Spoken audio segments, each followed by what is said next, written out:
Dear students, आज कल हम लोगों ने एलिमेंट्री कैनाल के स्ट्रक्चर के बारे में पढ़ा और उससे एसोसिएटेड ग्लैंड्स के बारे में स्टडी किया और intestine, mouth, different parts of the alimentary canal और उससे एसोसिएटेड ग्लैंड्स के बारे में स्टडी किया। डिफरेंट स्टेप्स ऑफ आज हम लोग डिफरेंट स्टेप्स ऑफ न्यूट्रिशन के बारे में स्टडी करेंगे। होलोजोइक न्यूट्रिशन के कितने स्टेप्स होते हैं। तो steps of nutrition in human की अगर हम बात करते हैं तो ये 5 स्टेप्स हैं। Ingestion, digestion, absorption, assimilation, egestion. Ingestion मतलब होता है intake of food. Digestion means breaking of complex and non-diffusible food molecules into their simpler and diffusible food components is known as digestion। तो कॉम्प्लेक्स और non diffusible substances का simple और diffusible form में breakdown होना ये digestion कहलाता है। ठीक है, जैसे प्रोटीन का एमिनो एसिड्स में, कार्बोहाइड्रेट्स का मोनोसेक्राइड्स में, फैट का फैटी एसिड कोलेस्ट्रॉल में जो ब्रेकडाउन होता है उसको कहते हैं डाइजेशन। तो इंजेशन हो गया, डाइजेशन हो गया। अब डाइजेशन में जो डिफरेंट फूड कंपोनेंट्स है, प्रोटीन, कार्बोहाइड्रेट्स, फैट्स, इसका डाइजेशन कैसे कैसे होता है, different parts of the alimentary canal, इसको डिटेल में स्टडी करते हैं। तो इसको हम लोग ध्यान से देखते हैं। Digestion in different parts of the alimentary canal. तो सबसे पहले बक्कल कैविटी में बात करते हैं। तो बक्कल कैविटी में सबसे पहले डाइजेशन स्टार्ट होता है बक्कल कैविटी में। इसमें यहाँ पर ग्राइंडिंग होता है, मेस्टिकेशन होता है और सलाइवा के साथ जो फूड होता है उसको मिक्स किया जाता है। ये इससे फूड जो होता है लुब्रिकेट हो जाता है और मॉइस्ट हो जाता है। इसको बोलस कहते हैं। क्या कहते हैं? बोलस। और ये बोलस को फिर घोटा जाता है। जो अंदर निकलते हैं उसको सॉलो जो करते हैं उसको बोलस कहते हैं। सलाइवा में एक कार्बोहाइड्रेट डाइजेस्टिव एंजाइम्स पाए जाते हैं जिसको टाइलिन कहते हैं, पटाइलिन या टाइलिन, या ये सेलेवरी एमाइलेज होता है। क्या होता है? Salivary amylase. ये स्टार्च को माल्टोज में ब्रेक करता है। स्टार्च को माल्टोज में ब्रेक करता है। ये स्टार्च एक पॉलीसेक्राइड है जो डाइसेक्राइड माल्टोज में टूट जाता है। ये सलाइवा का जो पीएच होता है ये 6.2 टू 7.8 होता है, मतलब ये स्लाइटली एसिडिक नेचर का होता है। ठीक है, इसके अलावा सलाइवा माउथ को क्लीन भी रखती है और टूथ डिके से भी बचाती है, बैक्टीरिया को किल भी करती है। जो फूड है वो जो बोलस बना वो बोलस अब निगला जाता है, उसको सॉलोइंग कहते हैं। ये फायरिंग्स के थ्रू होते हुए ओइसोफेगस में जा पहुंचता है। ओइसोफेगस में कोई भी डाइजेस्टिव एंजाइम्स नहीं पाया जाता है, इसीलिए वहाँ पर किसी भी तरीके का डाइजेशन नहीं होता है, बस केवल फिजिकल मैस्टिकेशन होता है, फिजिकल प्रोसेस होता है। लेकिन ओइसोफेगस के अंदर एक बहुत ही इंपॉर्टेंट प्रोसेस पाई जाती है, not in oesophagus but overall alimentary canal, whole alimentary canal में ही ये प्रोसेस पाई जाती है, जिसको पेरिस्टालसिस कहते हैं। पेरिस्टालसिस क्या होता है? पेरिस्टालसिस होता है कि पुशिंग द फूड फॉरवर्ड, नहीं, the process of wave of contraction in the wall of alimentary canal. Alimentary canal के नली में, एलिमेंट्री कैनाल की जो नली होती है उसमें क्या होता है कि बार बार सिकुड़न और फैलाव होता है। जो इस सिकुड़न और फैलाव की वजह से जो फूड पार्टिकल होती है वो आगे की तरफ मूव करती जाती है, आगे की तरफ मूव करती है। इस प्रोसेस को कहते हैं पेरिस्टालसिस। तो the process of wave of contraction of wall of alimentary canal, ठीक है, जिसकी वजह से फूड क्या होता है, फॉरवर्ड की तरफ, आगे की तरफ मूव करता रहता है। And the wave of contraction is known as peristaltic movement. और इस तरह के जो वेव, जो लहर पैदा होती है उसके वॉल में, उसको कहते हैं पेरिस्टाल्टिक मूवमेंट। फिर उसके बाद भोजन जो होता है, जो बोलस होता है, वो स्टमक में पहुंचता है और स्टमक में वहाँ पर चर्निंग प्रोसेस होती है। चर्निंग में लार्ज मॉलिक्यूल्स जो होते हैं वो स्मॉलर मॉलिक्यूल्स में टूटते हैं। यहाँ पर एंजाइमेटिक एक्शंस होते हैं। यहाँ पर एसिड्स रिलीज होता है, HCl।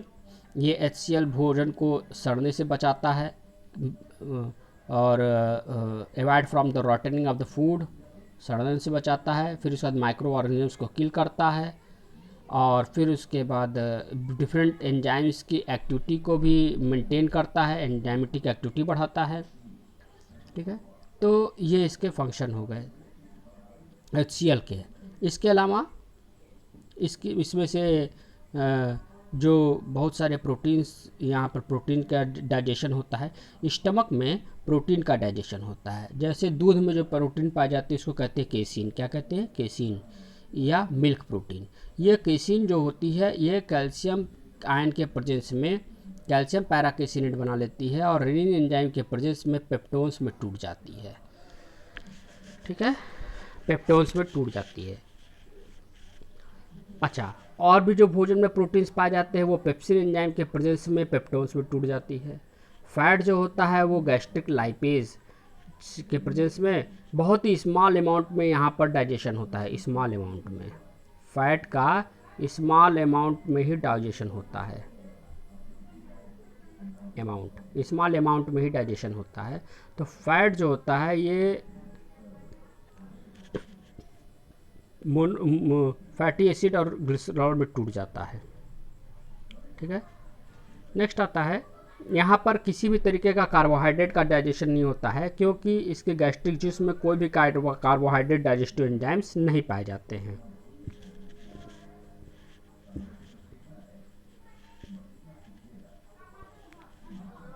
अब यहाँ पर जो भोजन का डाइजेशन हुआ उसको जो डाइजेस्टेड फूड पार्ट होते हैं उसको कहते हैं काइम। क्या कहते हैं? काइम। अब ये काइम स्मॉल इंटेस्टाइन में मूव करता है। तो स्मॉल इंटेस्टाइन में सबसे पहले पहुंचता है डिओडिनम में। कहाँ पहुंचता है? डिओडिनम। डिओडिनम में एक सी शेप्ड स्ट्रक्चर होता है, सी शेप की नली होती है और यहाँ पर दो ओपनिंग होती है। यहाँ एक सी शेप स्ट्रक्चर होता है, ये स्टमक है, ये स्टमक ओपन होता है डिओडिनम में। और ये लीवर हो गया, ये पैनक्रियाज हो गया। तो लीवर से एक नली आती है, पैनक्रियाज से एक नली आती है और ये दोनों नली यहीं पर आपस में यहीं पर खुलते हैं, ये ओपन हो रहा है। ठीक है, तो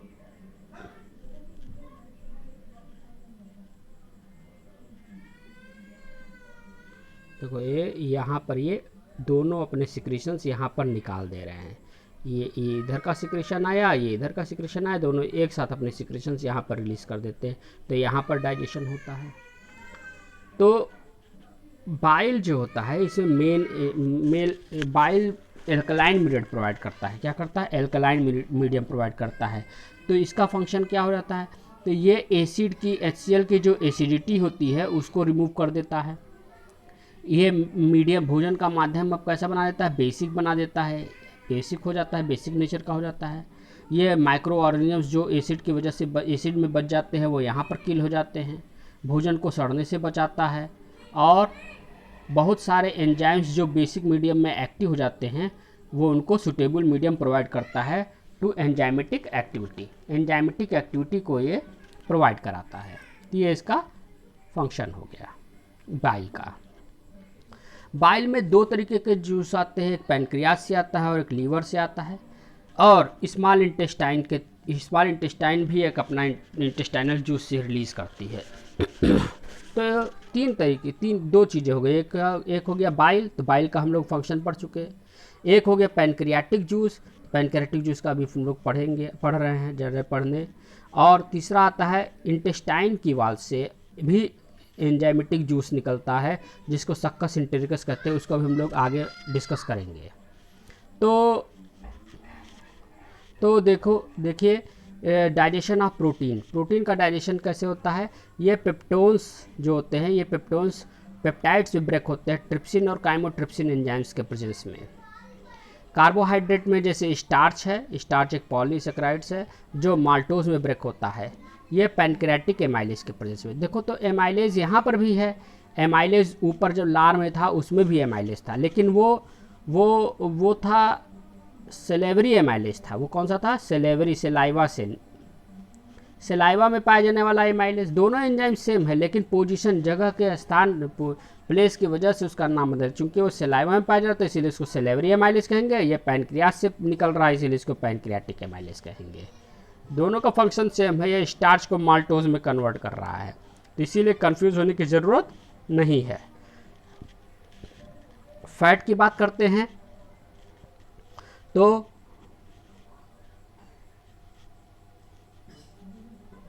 फैट लार्ज फैट मॉलिक्यूल्स जो होते हैं, ये लार्ज फैट मॉलिक्यूल्स बाइल के प्रेजेंस में छोटे छोटे लार्ज फैट मॉलिक्यूल्स बाइल के प्रेजेंस में छोटे छोटे फैट ड्रॉपलेट्स में ब्रेक कर जाते हैं। इन फैट ड्रॉपलेट्स को काइलोमाइक्रॉन कहते हैं और इस तरीके के फैट को काइलोमाइक्रॉन्स कहते हैं और इस प्रोसेस को इमल्सिफिकेशन कहते हैं। क्या कहते हैं? इमल्सिफिकेशन। EMULSIFICATION। इस प्रोसेस को क्या कहते हैं? इमल्सिफिकेशन कहते हैं। और इस प्रोसेस को क्या कहते हैं? इस प्रोसेस को इमल्सिफिकेशन कहते हैं और इस तरह का जो फैट बनता है उसको कहते हैं इमल्सिफाइड फैट। क्या कहते हैं? Emulsified fat. इमल्सिफाइड फैट कहते हैं। तो ये जो लार्ज फैट मॉलिक्यूल है जब छोटे छोटे फैट ड्रॉपलेट्स में टूट जाता है, जिसको काइलोमाइक्रॉन्स या इमल्सिफाइड फैट कहते हैं और इस प्रोसेस को इमल्सिफिकेशन कहते हैं। इससे क्या होता है? इससे इसके छोटे छोटे ड्रॉपलेट, छोटे छोटे फैट मॉलिक्यूल्स बन जाने की वजह से इस पर एंजाइमेटिक एक्टिविटी बहुत बढ़िया से हो जाती है और एंजाइमेटिक एक्टिविटी हो जाने की वजह से पैनक्रियाटिक लाइपेज जो एंजाइम होता है, जो एंजाइम है जो ये इस इमल्सिफाइड फैट को फैटी एसिड और ग्लिसरॉल में ब्रेक कर देता है, तोड़ देता है। तो ये डाइजेशन ऑफ फैट हो गया। नेक्स्ट आता है इंटेस्टाइनल जूस। इंटेस्टाइनल जूस से, इंटेस्टाइन से निकलने वाले जूस को एंजाइम्स को, बहुत सारे एंजाइम्स मिलकर के एक जूस बनाते हैं जिसको कहते हैं इंटेस्टाइनल जूस और या सक्कस इंटेरिकस। एग्जाम में बहुत पूछा जाता है कि व्हाट इज सक्कस इंटेरिकस। तो ये सक्कस इंटेरिकस क्या होता है? इंटेस्टाइनल जूस को क्या कहते हैं? सक्कस इंटेरिकस कहते हैं। कार्बोहाइड्रेट के डाइजेशन की बात करते हैं तो ये माल्टोज को ग्लूकोज और 2 ग्लूकोज मॉलिक्यूल में ब्रेक कर देता है। इसीलिए माल्टेज एंजाइम के, जो कि एज, कोई भी एंजाइम, अगर कोई भी एंजाइम है, अगर कोई भी शब्द है उसके लास्ट में एज आ रहा है, एज, ASE, इसका मतलब वो एंजाइम हो गया। अब देखिए माल्टोज है तो माल्टोज के लिए माल्टेज, सुक्रोज है सुक्रेज, लैक्टोज है तो लैक्टेज। एज से वो एंजाइम बन जाता है और अगर एज नहीं है तो वो सबस्ट्रेट है। क्या है? सबस्ट्रेट। ठीक है। तो माल्टेज एंजाइम के प्रेजेंस में 2 ग्लूकोज मॉलिक्यूल में टूट जाता है। सुक्रेज एंजाइम के प्रेजेंस में ग्लूकोज और फ्रक्टोज में ब्रेक कर जाता है। लैक्टेज एंजाइम के प्रेजेंस में ग्लूकोज और गैलेक्टोज में ब्रेक कर जाता है। तो ये इसका डाइजेशन हो गया। कार्बोहाइड्रेट्स का, डिफरेंट टाइप्स ऑफ कार्बोहाइड्रेट्स देखिए अपने कॉम्प्लेक्स फॉर्म से ये कॉम्प्लेक्स फॉर्म हो गया और ये इसका सिंपलर फॉर्म हो गया, ब्रेक डाउन हो गया। ये नॉन डिफ्यूजिबल फॉर्म है, ये डिफ्यूजिबल फॉर्म हो गया। ठीक है। तो ये इसका डाइजेशन हो गया।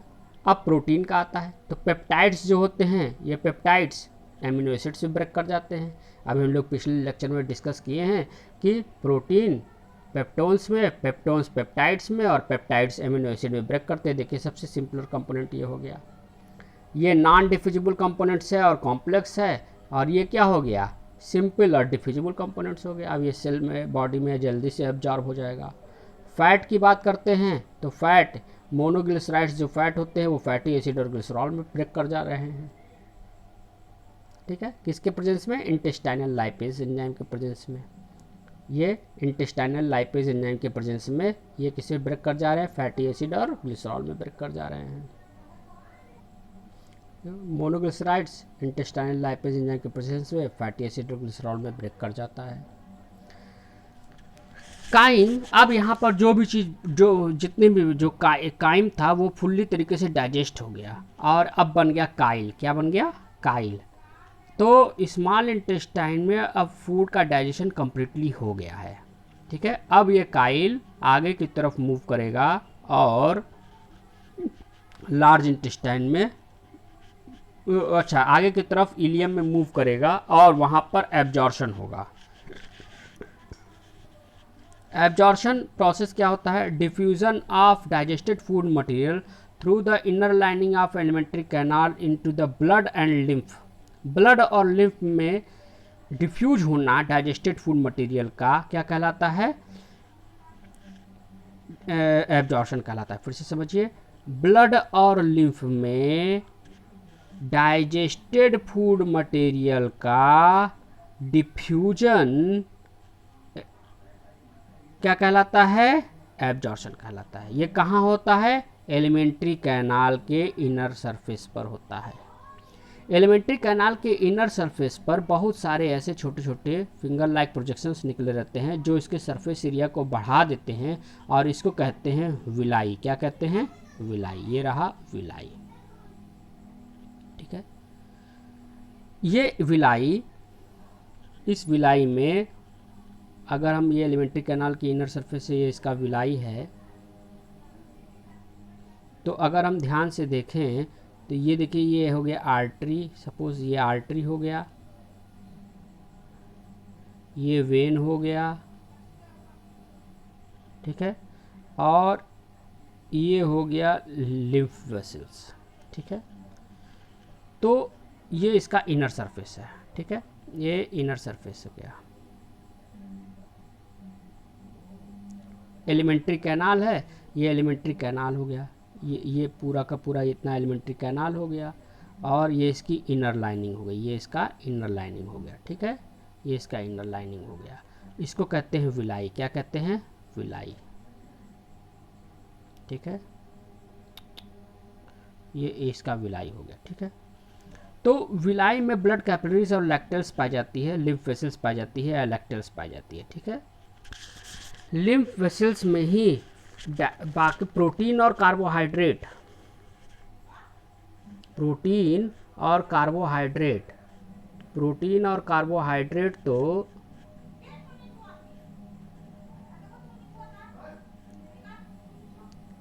ये आर्टरी हो गया, ये वेन हो गया, ये लैक्टेल्स हो गया, ठीक है। तब देखो, ये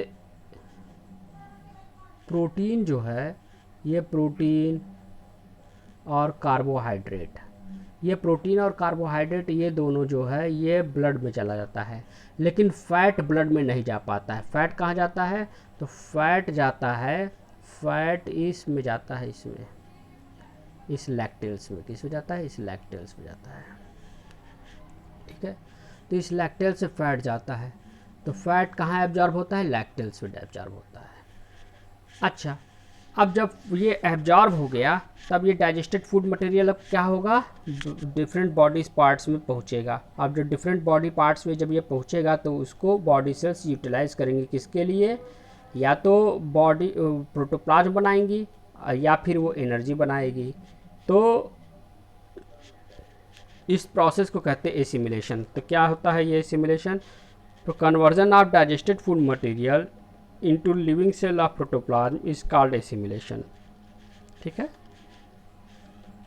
अब ये digested food material different body parts तक कैसे पहुंचता है? ब्लड स्ट्रीम के थ्रू पहुंचता है। और जो अनडाइजेस्टेड फूड मटेरियल है वो लार्ज इंटेस्टाइन में पहुंचता है और बॉडी के डिफरेंट और रेक्टम में कुछ समय के लिए स्टोर होता है और एनस के थ्रू बाहर इसको निकाल दिया जाता है। तो अनडाइजेस्टेड फूड मटेरियल का शरीर से बाहर निकालने की ये जो प्रक्रिया होती है इसको कहते हैं इजेशन। तो इस तरीके से हम लोगों ने ये 5 स्टेप पढ़ लिए। कौन कौन से? हम लोगों ने पढ़ा इंजेशन, डाइजेशन, एब्जॉर्प्शन, एसिमिलेशन और इजेशन। ये 5 स्टेप हम लोगों ने पढ़ लिया। तो